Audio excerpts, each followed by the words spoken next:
Am I the a-hole for refusing to take down my post and letting my ex face the consequences of her cheating? I was with my ex Kate for 2 years and living together for 1 year. To make all the drama short, I found out she had been having an affair for 6 months with her boss. I found out about it and broke up with her on the spot. She didn't even try to justify or deny it and just moved out. But here comes the main thing in all this mess. Honestly, I wasn't expecting that she would bring our breakup to Instagram, but she did, with the classic BS of me holding her back, a bright future waiting for her, and all that type of stuff. But here's the part that made me mad as hell. One of her posts said I was abusing her emotionally and physically. I have a special spot for this because I volunteer at one of those abused women's centers and provide housing for real victims of abuse. It's a long story about a female friend of mine who died because of her ex, and that tragedy deeply affected me. It was the main reason I started volunteering. So you can imagine the rage and anger I felt when she posted that fake BS. I simply made a post on my IG page with proof of her cheating and tagged her directly.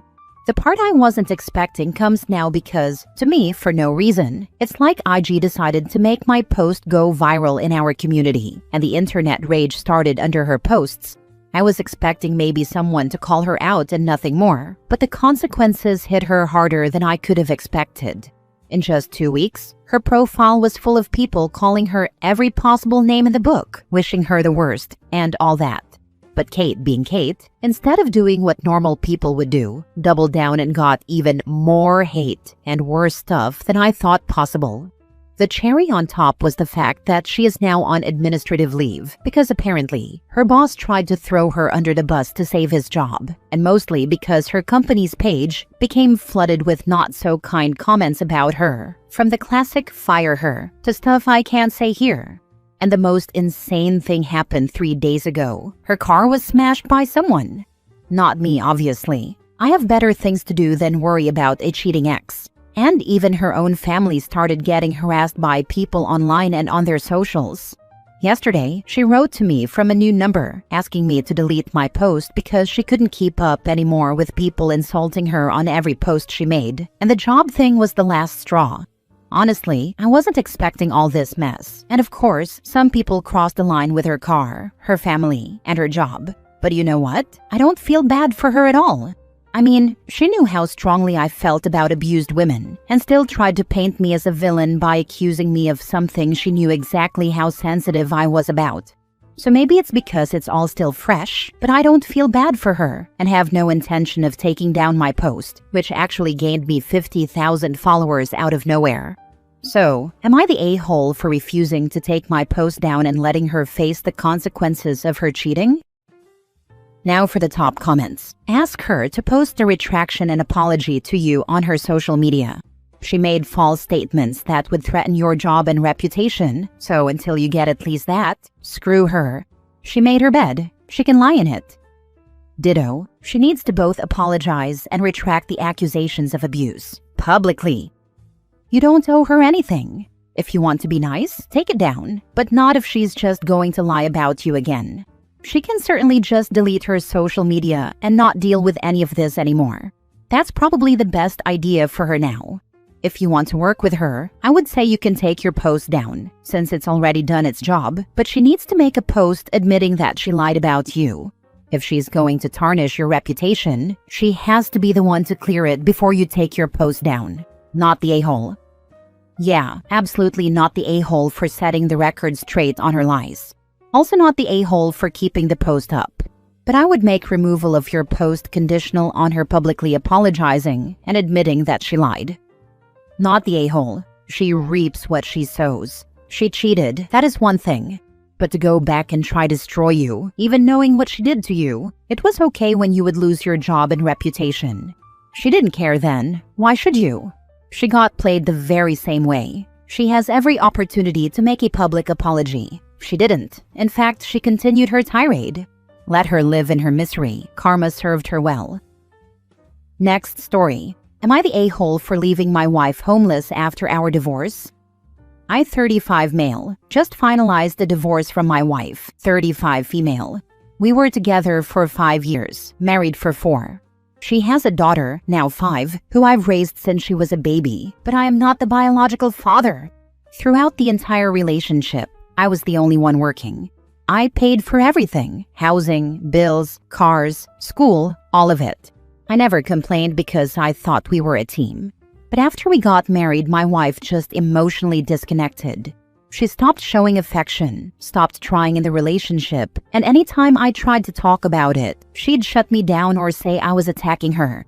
Eventually, I honestly felt like I was just a paycheck and not a partner. I held on as long as I could because of the little girl, but I was breaking down mentally and emotionally, so I filed for divorce. Recently, as in a few months ago, I became disabled, and my only income is disability, so the court didn't order child support or alimony. She got a car and her belongings, but nothing else. I feel bad about this because I make 6 figures in disability pay. Now she and her daughter don't have a stable place to stay. She's been staying in random places, and I can't stop thinking about it. I feel like I abandoned them. But at the same time, I spent years asking her to work with me, meet me halfway, do something to build a life together. She refused. I already gave everything I had. I'm completely drained. I don't know what to do. Do I step in and try to help? Or is it okay to step back now that the marriage is over and let her figure things out on her own? I feel guilty no matter what I choose. So, am I the a-hole for essentially leaving her and her daughter homeless and not helping? How are you getting 6-figure disability? The maximum for high earners is like $4,000 a month.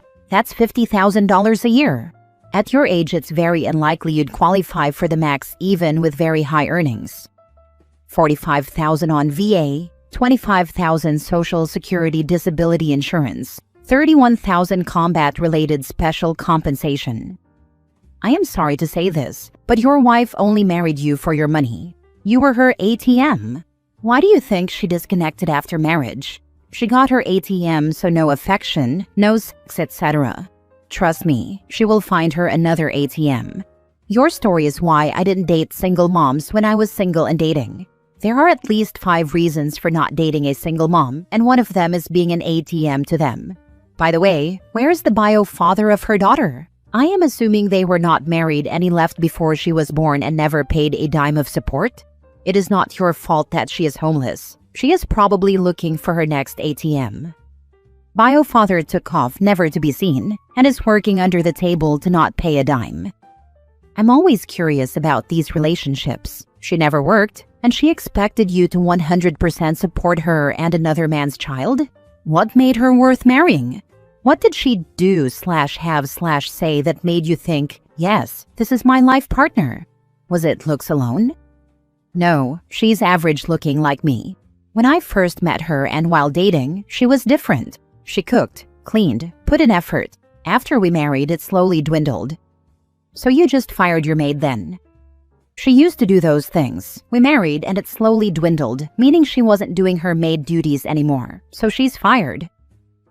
Next story.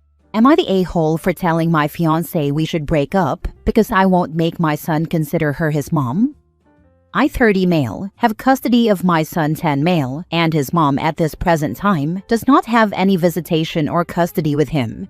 She's not stable and can't be trusted to even cooperate with supervised visits. The last time he saw her was 2 years ago, and it was for a supervised visit. I started dating my fiancée Ellie, 28 female, when my son was 6, and I introduced them when he was 7. They get along pretty well. He didn't have any issues with me and Ellie, or Ellie being around, but he doesn't have a very close bond with her, and he hasn't formed the kind of bond where he loves her like a mom, or sees her as a mom. Ellie admitted to me recently that she has an issue with him seeing her as my girlfriend/fiancée and not as a mom to him. She has tried to create that bond with him because she has started to see him as her son, but he never felt the same. He corrects anyone assuming she's his mom, and she said that hurts her feelings because she's been there for him more than his mom, has worked hard to be a solid presence in his life, and has provided him with the motherly love that he doesn't get from his mom, but it's not enough. She said she wanted him to get back into therapy and for us to do therapy as a family to get us to that point before the wedding. She said she wants to be able to call him her son and have him call her mom at the wedding, and that he won't do it on his own, so we need to encourage it. I asked her why she'd want to force this, and she said it's not forcing, it's encouraging. And don't I think he needs a mother to be present, love him, and teach him everything he needs to know? She asked how things would work if she remains just Ellie and he goes back to his mom in several years' time. She said it wouldn't be good for him, but she is and always will be. I pointed out she could be good for him without forcing him to see her as his mom. She said she'll be good to him regardless, but she doesn't like that he doesn't have a mom he can talk to, be guided by, and loved by. I told her I wasn't comfortable with any of this. She said I should want to do this for our family, and that she's not sure she could marry me if that's my attitude. I told her we should break up then, because I won't force him to consider her his mom. She wasn't expecting that to be my answer, and she asked me why I wouldn't reconsider for my son's sake. I don't believe it would benefit my son to force this, because even if you call it encouraging, all that extra therapy and the pressure of her wish for the wedding feels a lot like force. Am I the a-hole? Not the a-hole. Your partner is expecting your son to understand a lot of grown-up concepts. He's 10. He doesn't know what it is to be a mom. He doesn't necessarily fully grasp his bio-mom's situation. These kinds of things are hard and complicated for a small child to grasp. It's great that she's showing up for him like this, but demanding something in return from a child is a lot of pressure, as you've said. You're protecting your kid's autonomy, and I respect that. Forcing a title is how you ensure a child never ever offers it willingly.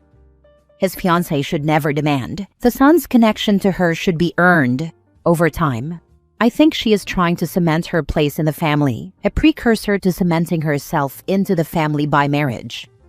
Not the a-hole. She needs to get her expectations in order.